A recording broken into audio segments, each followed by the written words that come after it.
Avant de démarrer ce nouvel épisode du Bouillon, on vous rappelle qu'on a également d'autres podcasts de disponibles, dont Pagaille et Cinémash. C'est à découvrir sur notre site internet et sur les plateformes de streaming.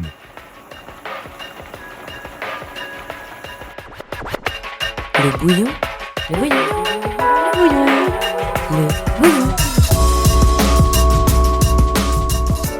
Exhausteur de saveurs musicales. Bonjour à toutes et à tous, bienvenue dans Le Bouillon, le format d'interview musicale du Mediatak. Aujourd'hui, c'est un épisode un peu spécial, puisqu'il s'agit de la suite d'une interview réalisée en janvier 2024 avec Jewel Hussein. 2 ans après la sortie de Où les garçons grandissent, son album, comment l'artiste a pu défendre son projet sur scène, quel est le recul qu'il peut avoir sur son parcours et sur la promotion de son album.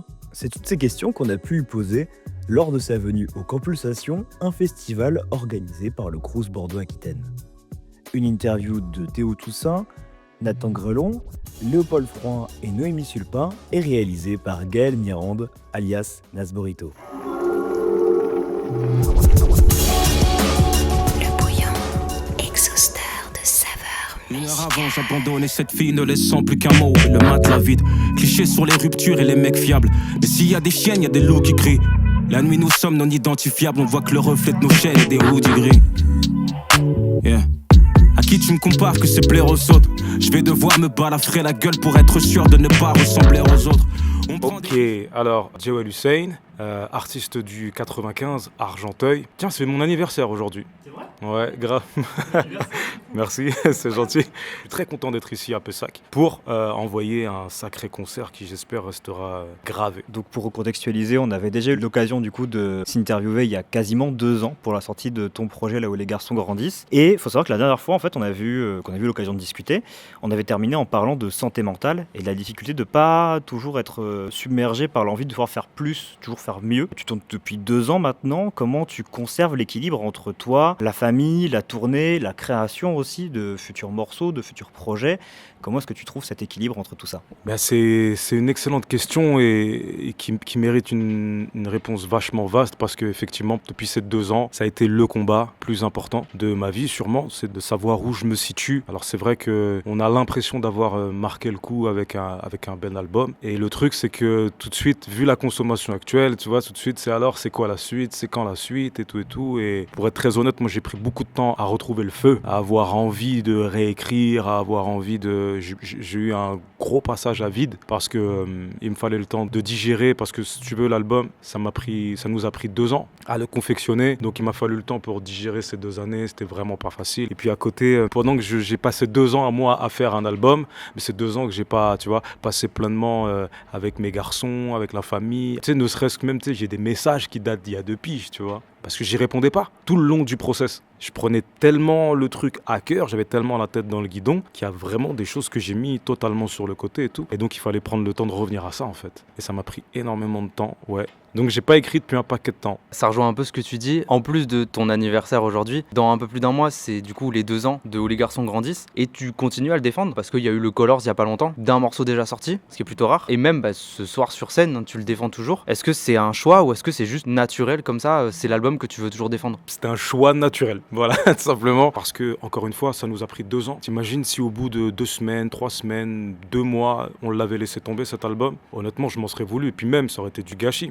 Ça aurait été même très prétentieux de notre part de croire que c'est bon, en 2 mois on avait fait le tour, c'est bon, les gens ils l'ont écouté et tout. Non, 2 ans plus tard, il y a encore des gens qui m'envoient des messages pour dire je connaissais pas, j'ai découvert, franchement c'est cool. Et à partir de là, nous on se dit, on a notre meilleure carte de visite à l'heure actuelle. Pourquoi est-ce qu'on continuerait pas à la distribuer? Donc ça me paraît complètement naturel avant de passer à autre chose. Surtout que l'autre chose en question sera la suite directe. Donc il vaut mieux que tu vois le film, tu vois ce que je veux dire? On continue plus pour très longtemps puisqu'il nous reste cette date et une à Orléans la semaine prochaine. Mais on aura passé vraiment 2 années à aimer ce qu'on a fait. Ouais.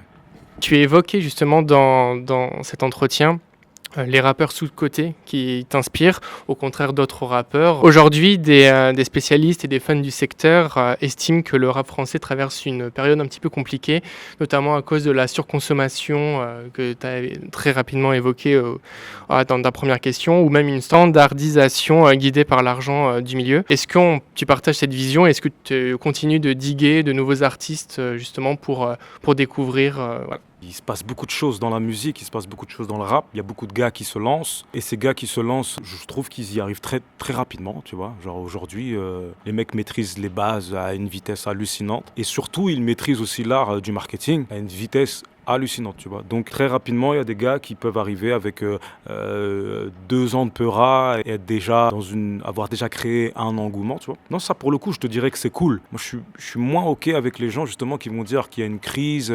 Oh non, où est mon rap d'il y a 10 ans alors qu'il y a 10 ans, les mecs ils se demandaient où était mon rap d'il y a 10 ans, tu vois. En fait, les gars sont jamais contents avec ce qu'ils ont. Et des fois, c'est assez relou ce truc de démago du Peura et tout. Parce que les gars, des fois, j'ai envie de dire, on sait ce qu'on perd, on ne sait pas ce qu'on gagne. C'est-à-dire qu'aujourd'hui, ouais, bon, le rap, bof, machin. Et dans 10 ans, ça pourrait être pire. Apprécie ce que t'as là maintenant. Tu sais pas ce qui va se passer dans 10 ans. C'est sûr, dans 10 ans, personne rappera dans les temps, vieux. Tu seras bien content d'avoir vécu 2025. Tu vois ce que je veux dire? Donc, il y a un moment donné, il faut aussi apprécier ce qui est en train de se passer là maintenant. Je ne suis pas OK avec les gens qui pensent qu'il n'y a pas le truc qu'ils veulent. C'est pas possible.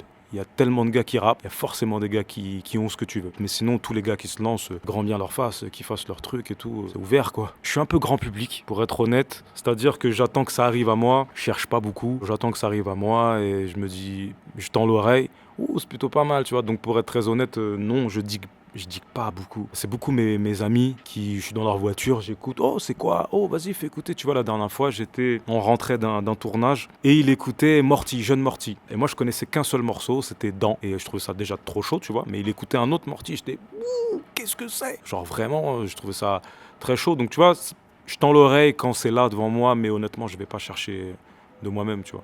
Carrément, il m'a dit, mais c'est un projet qui est sorti il y a... Donc je cherche pas trop. C'est vrai que j'aime bien rester dans mon truc parce que sinon j'éponge vite ce qui se fait. Tu peux vite avoir un truc et avoir envie. Bon, moins maintenant parce que je suis un peu plus âgé, donc je vais moins éponger. C'est quand t'es jeune que t'éponges beaucoup, tu vois. Mais là je le suis un peu moins, donc ça va. Mais voilà, j'écoute pas beaucoup. Pareil, ça il me semble, on l'avait évoqué il y a 2 ans, mais tu avais déjà des influences, tu avais déjà des artistes qui t'avaient marqué et sur lesquels du coup, tu avais pu aussi t'appuyer pour du coup la création de différents projets. Est-ce que ça a évolué ça aussi? Est-ce que du coup, depuis, il y a d'autres artistes qui ont un peu intégré ce cercle d'influence? Ou est-ce que c'est les mêmes du coup, avec les mêmes influences du coup que tu as depuis plusieurs années qui t'ont finalement nourri et est-ce que ça a pu aussi permettre d'infuser un petit peu dans ta musique? Moi, j'estime ne pas encore avoir fait le tour des artistes qui m'ont inspiré. Encore aujourd'hui, je peux écouter du Furax et me dire, putain, quand même, cette rime. Tu vois ce que je veux dire? Qu'est-ce qui lui est passé par la tête? Tu vois, vraiment, donc je suis encore dans cette analyse-là. Mais j'écoute aussi des nouveaux trucs parce qu'on me les fait écouter encore une fois. Mais je vais dans des studios, je vois les gars écouter des machins. Là, la dernière claque que je me suis pris, c'est un Anglais qui s'appelle Jim Legacy, qui a sorti un album de zinzin qui s'appelle Black British Music. Je crois que c'est le seul no-skip de ma vie, pour être honnête. Et il arrive en 2025, le truc, tu vois. Vraiment, j'ai écouté. Alors, c'est de la musique... c'est anglaise. Il y a un fond c'est de la pop. C'est de la pop. Il y a un fond de Ed Sheeran, mais Ed Sheeran un tout petit peu plus hip-hop, on va dire, tu vois. Sachant qu'Ed Sheeran est déjà un peu hip-hop, hein, pour ceux qui diguent un peu, quoi. Mais il y a encore, voilà, il y a des nouvelles personnes qui arrivent, qui peuvent me parler. J'évite de le faire dans le rap français. Au contraire, je préfère écouter des trucs que nous, on ne fait pas du tout, comme encore une fois, de la pop, Jim Legacy, machin, et d'essayer de me dire, ok, c'est une belle direction. Voyons voir si on peut, tu vois, emprunter quelque chose, est-ce que j'y arrive? Puis si tu n'y arrives pas, ça restera à l'état d'expérimentation, tu vois. Aujourd'hui encore, j'expérimente des trucs, hein. Dans mon téléphone, il y a des choses absurdes. Mais il faut le faire pour savoir où tu as envie d'aller ensuite, quoi. C'est hyper intéressant en fait ce que tu évoques vis-à-vis du fait de se nourrir autrement que par du rap. Est-ce que tu penses que c'est important en tant qu'artiste aussi quand on est dans un style musical, arriver du coup à s'ouvrir vers d'autres genres? Ça peut être compliqué aussi. Par exemple, si je prends nous en exemple, c'est vrai que quand du coup produit plus du coup au niveau du rap, on va aussi regarder un peu ce que font les autres médias rap aussi pour se nourrir et voir un petit peu aussi les autres avis, essayer de se construire aussi vis-à-vis de ça. Mais tu penses que c'est important aussi de se détacher aussi d'un genre sur lequel du coup tu es plutôt actif pour arriver du coup à avoir peut-être de nouvelles possibilités, de nouvelles créations aussi, de nouvelles influences qui pourraient arriver? Absolument, tu sais, j'ai rencontré DC's peut-être en 2018, je crois. C'était le concert de mon ami Bezo au New Morning. Et il y avait DC's qui était là parce qu'ils sont en connexion et tout, ils travaillent ensemble. Donc moi j'avais un morceau avec Rémi où je rappe, machin, et puis je chante dedans et tout, tu vois. Et à la fin, on discute un peu, il vient me voir et tout, et il me dit franchement, tu rappes bien, gros, tu boxes bien, ça et tout, c'est cool et tout. Mais tu chantes un peu moins bien. Et je l'ai pas pris en mode, mais comment ça, tu vois. Je l'ai pris en mode, s'il le dit, c'est que c'est peut-être vrai. Et donc j'ai écouté et il m'a dit, tu sais, tu devrais peut-être écouter autre chose pour savoir comment tu pourrais prendre l'instru différemment, où se situe ta voix et tout, tu vois. Ce conseil-là, je l'ai gardé. Non pas qu'avant, j'étais pas curieux, parce que je l'étais à mort, mais maintenant, j'écoute en ayant ce conseil-là en tête, en me disant, ouais, il y a d'autres manières de faire, il faut réussir à les synthétiser à ma sauce, quoi. Ce qu'on a essayé de faire sur Où les garçons grandissent, hein, vu que ça chante, mais j'ai vraiment essayé de chanter comme jamais je n'ai chanté, quoi. Mais oui, il faut écouter autre chose. C'est sûr et certain, il faut écouter, il faut regarder autre chose. Même en termes de film ou quoi, hein, tu vois. Sortir de sa zone de confort un peu. Tout ça, c'est un muscle. Et le muscle, si tu ne le choques pas à faire quelque chose de différent, il s'habitue et il fait la même chose. Il sera fatigué au même endroit, au même instant. À la 10e répétition, il sera fatigué, tu vois. Eh ben, il faut aller faire un autre exercice, simplement. Pour continuer, pour parler de l'avenir, mais pas non plus dans les détails, dans ton projet donc, Où les garçons grandissent, tu réintroduis une notion de storytelling, avec notamment l'ancien, mais le storytelling, tu l'utilisais déjà dans La rage au ventre. Est-ce que justement c'est un procédé que tu souhaites continuer à explorer dans tes futurs projets? Est-ce que tu souhaites aller encore plus loin, par exemple, un délire comme Laylo a pu le faire, où vraiment il y a une histoire qui se tient du début à la fin?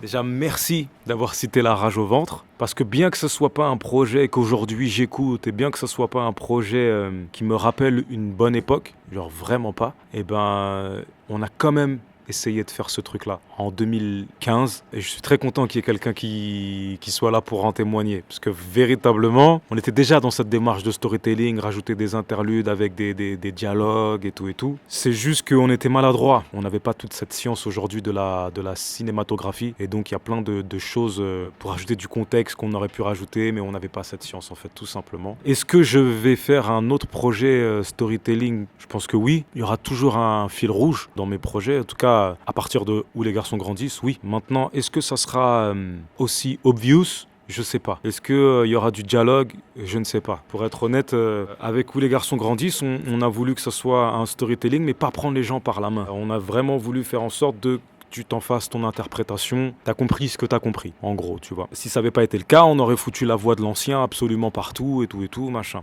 Chose qu'on a vraiment voulu éviter de faire pour laisser vos cerveaux gambergés, et je pense qu'on continuera sur cette lancée. C'est la musique qui va raconter, et on verra ce que les gens en déduisent, quoi. Ça permet de structurer ton projet, c'est-à-dire au tout début du projet, tu te dis voilà, je vais introduire justement ça, et ça va me permettre d'avoir un cadre précis.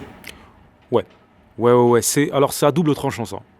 C'est à double tranchant parce que tu fais des tracks, et puis au bout d'un moment, tu t'aperçois que elles sont cohérentes entre elles. Tu te dis, intéressant, tiens, si je mets celle-là avec celle-là, tiens, ça fonctionne. Je commence à raconter quelque chose, là. Mais du coup, quand tu continues à travailler, tu te mets des barrières après. Parce que tu te dis, ah oui, mais non, là, je suis sorti de ce que je suis en train de raconter. Ah zut. Alors que ça se trouve, tu étais en train de faire un bon morceau, là. Mais tu as cette barrière de tu veux rester dans les carcans de ce que tu es en train de raconter. Et puis, tu n'as pas envie de rentrer quelque chose qui n'a pas à y être au forceps non plus, tu vois. Donc, c'est à double tranchant. Faut faire un peu attention. Je pense que si tu veux te lancer dans un projet storytelling, il faut y aller innocemment, le plus innocemment possible. Fais des morceaux. Pense pas à comment tu vas les mettre ensemble. Fais des morceaux. Et à la fin, vois ce que ton instinct, parce que c'est ton instinct, vois ce que ton instinct a voulu raconter. Je pense que c'est comme ça que je fais mes projets, tu vois. J'ai les trucs sur la table et je me dis, waouh, c'est ça que j'ai voulu dire. Ok. Parce que tout ça, tu le contrôles pas. C'est ton surmoi qui... Je fais le philosophe, désolé, mais c'est ton surmoi qui intervient à ce moment-là, qui écrit les morceaux, quand tu écoutes la track et tout. Et des fois, tu es en mode, putain, je sais pas, en ce moment, j'écris que des trucs sur l'argent, machin. Ouais, mais c'est ton sûrement en fait qui lui interprète tout ce qu'il entend et tout ce qu'il voit par ce prisme-là, tu vois. Donc ton projet il va parler d'argent, c'est tout, c'est comme ça. Jusqu'à ce que ton cerveau ait décidé de se mettre à autre chose.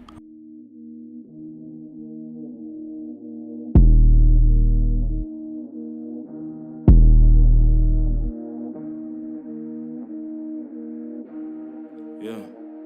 Ah, j'ai écrit ce texte sur le type beat d'un mec que je mets à la menthe. Ils me trouveront fort quand je serai à la mode, ou bien à la morgue. Dans le ciel, serre-moi un bonté, j'aime bien la menthe. Je m'en fous de qui tient la rampe, ou de ce qu'il y a avant. Intéresse-toi aux mecs qui sont derrière et qui viendront te stabber dans le dos. Ils parlent de chiffres, ils voient que dalle. Ces fils de putain ignorants sont enfermés dans le dôme. Mais ils aiment bien la vente. T'entends, mon négro aime les gros mots, il tire pas la langue. Comme Gilbert, je reconnais les billets même en louchant. Bain de sang, je fais mouiller vos rappeurs en les touchant. Dans l'ombre depuis tout ce temps, mais je suis toujours en feu quand faut rapper. Pourquoi tu tousses tant?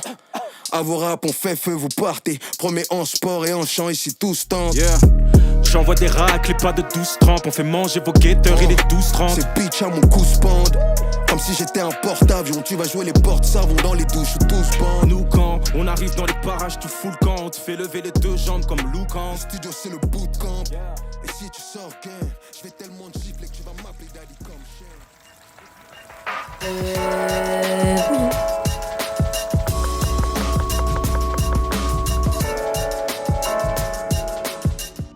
Bah moi je reste sur ton projet, sur ton dernier. Il est sorti il y a 2 ans. Il y a certains propos que tu as tenus. Par exemple que tu sauverais peut-être pas la meuf sur la prochaine cover. Ou que tes potes allaient bientôt traîner avec un ex-pauvre. Je voulais savoir si les propos que tu as tenus, ceux-là ou en général dans l'album, pour toi c'est toujours d'actualité, c'est toujours pertinent ou est-ce que ça a beaucoup changé pour toi? Pour moi, c'est toujours pertinent. À certains moments dans l'album, je me suis comme fixé des objectifs, tu vois. Et je suis toujours là-dessus, quoi. Je suis toujours là-dessus. C'est vrai qu'aujourd'hui, si on prend la punch traîner avec un ex-pauvre, mon gars, j'étais pauvre. Tu vois ce que je veux dire? J'étais pauvre. Et c'est vrai que, Dieu merci, aujourd'hui, ça va. J'ai pu croiser le frérot Naz au Japon. C'est qu'on va un peu mieux, d'une certaine manière. Je suis pas riche. Et je n'aspire pas à l'être, mais moi je voulais juste pouvoir ne pas m'inquiéter trop. Maintenant, le reste, je me rappelle même plus des trucs que je dis dans le projet, pour être honnête. Mais tout est encore d'actualité, hein. Je pense que tout est encore d'actualité. Tout ce que j'ai fait dedans, c'est toujours moi, hein. Et c'est aussi pour ça qu'on continue à jouer l'album et que je ne me suis pas mis à en écrire un autre. C'est parce que pour l'instant, j'en suis encore là, quoi. Dans les tribulations de ma life et tout, je suis encore à cette étape et je vous raconterai l'autre partie une fois que j'aurai terminé de la vivre correctement, quoi. Dans tes morceaux, sur ce projet, même dans les précédents projets, tu laisses une place assez importante aux prods et aux instrumentistes qui t'accompagnent. Est-ce que c'est important pour toi de montrer que derrière l'artiste, la tête d'affiche, il y a toute une équipe talentueuse qui est derrière toi? Alors c'est pour 2 raisons. Parce que je pense que en tant qu'artiste, tu dois être capable de maîtriser le silence.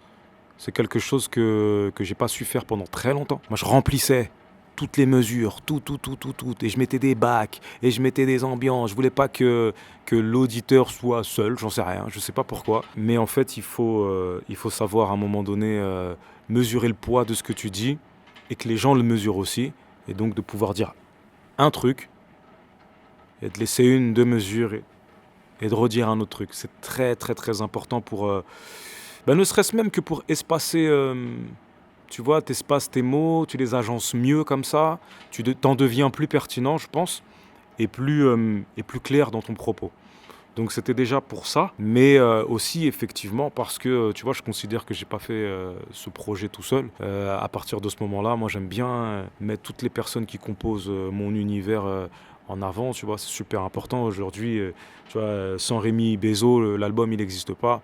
Et il est avec moi sur scène, en train de lui donner cette forme grandiose une fois qu'on joue la musique et tout. Donc ouais, c'est important.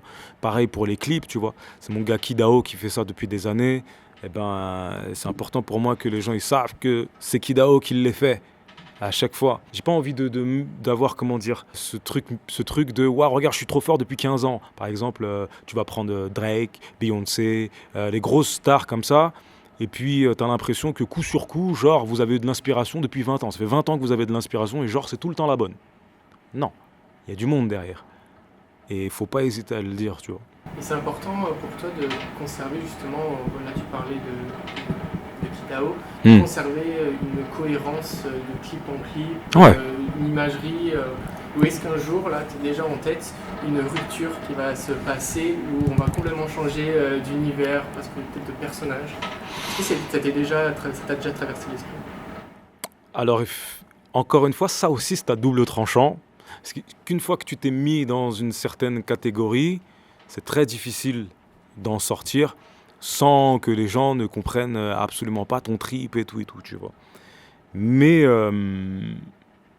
j'aime garder la cohérence de ce que je fais. J'ai l'impression que là, on est sur un bon point de départ avec Où les garçons grandissent. Et vu que j'ai écrit les morceaux et que j'écris aussi les clips, eh ben, j'aime me dire on va aller jusqu'à la fin avec ça. Et peut-être qu'après, je mettrai un masque et je ferai complètement autre chose et que j'en sais rien. Mais à l'heure actuelle, j'ai envie de garder mon truc. Mais je reconnais que c'est pas facile. Je reconnais que c'est pas facile parce que des fois, tu as envie de te dire passe à autre chose là. Tu vois? Mais on trouve toujours scénaristiquement de quoi rebondir. Je suis en train de sourire parce que je suis en train de penser à ce qu'on est en train de faire en ce moment et ça me fait bien gaulerie et je me demande comment les gens vont le prendre, tu vois, mais franchement, c'est un gros pari là. Ouais, je le vois comme un gros pari parce que j'ai tenu à faire encore une fois ce que j'avais envie de faire. Donc ça reste un pari. On verra bien. Ça permet d'enchaîner du coup sur la conclusion parce que là du coup tu disais aller jusqu'au bout, voilà, vraiment tenir et faire ce qu'on aime surtout, enfin voilà, prendre du coup ce qu'on souhaite faire dans la musique et aller jusqu'au bout de cette idée-là.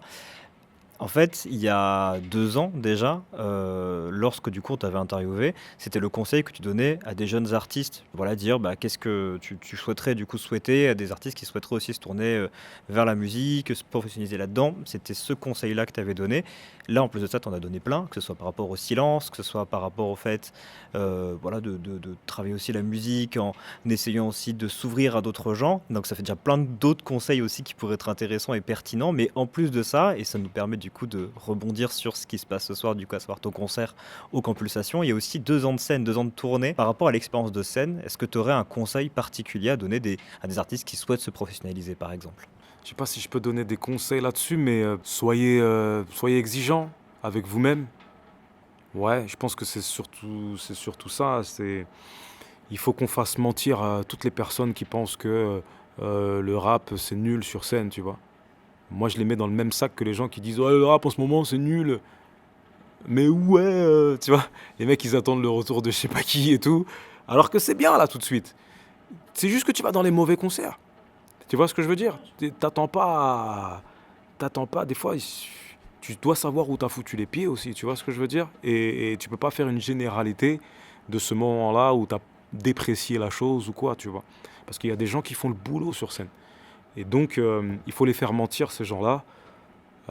Soyons exigeants. Les gens sont venus pour voir quelque chose de grand. Tu dois pouvoir les inspirer. Tu dois pouvoir te dire, si toutefois, il y a des artistes comme moi, là, dans la foule ce soir, tu dois lui montrer, tu vois, le là. C'est comme ça qu'on fait, mon G. Sans te la raconter, bien sûr. Mais c'est la barre que je place. Va au-dessus de cette barre, vieux. Tu vois. Quand je vais voir le concert de quelqu'un, parce que quand je vais voir les concerts des autres, c'est pour m'instruire. Tu vois. Des fois, je peux y aller, même si la musique ne me parle pas et tout. J'y vais pour m'instruire. Et à chaque fois, je me dis, j'essaie de me jauger. Est-ce que j'aurais pu Est-ce que j'aurais pu? Ah là, ouais, je pouvais, franchement. J'y vais vraiment dans cet état d'esprit. Oh, c'est intéressant ce qu'ils ont fait là avec la lumière. Ah ouais. Ah, j'avoue, lui, ok, d'accord, machin. Ah, lui, il est très... Ok, il parle pas beaucoup. Ah, machin, tu vois. J'y vais... je m'instruis. Et donc, je pense que... les autres doivent faire de même, quoi. Si tu veux devenir trop fort, frère, tu peux pas juste y aller et dire ma musique, elle est trop bien. Il s'agit pas que de ça. Le bouillon, exhausteur de saveurs musicales. Merci à toutes et à tous d'avoir écouté cet épisode du Bouillon. Retrouvez Jewel Hussein sur toutes les plateformes de streaming et retrouvez également toutes les autres productions du Mediatac sur notre site internet, lejournaltac.com.